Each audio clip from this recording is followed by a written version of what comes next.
Drills to improve your weak hand or off arm. B, between the legs, behind the back, behind the back. After you make 30 seconds of this. Yo, what's up guys? This is Coach Ralph. This is improving your game.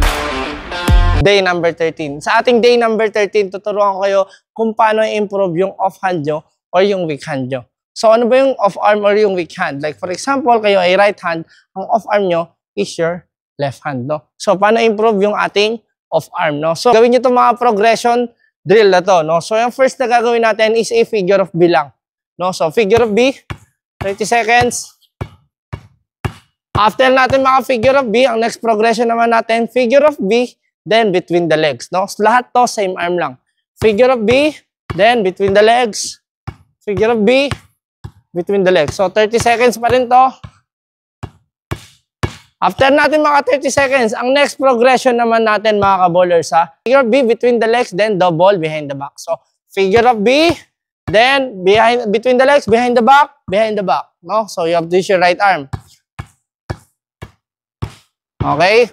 So after you make 30 seconds of this, switch naman tayo sa next, no? Next progression naman, behind the back, but using your one arm or your left hand only, no? So 1 minute to figure of B, between the legs, behind the back, okay? So again, figure of B, between the legs, behind the back.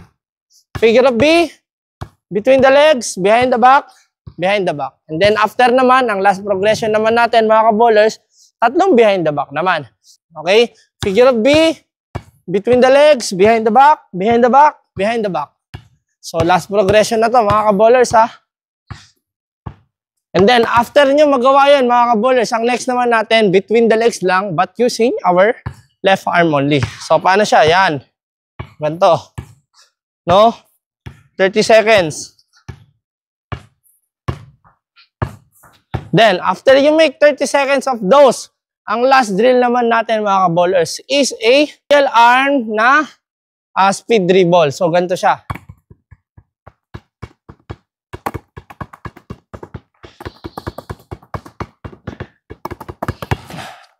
So, yun idol, yung mga progression drill para mag-improve yung off arm mo.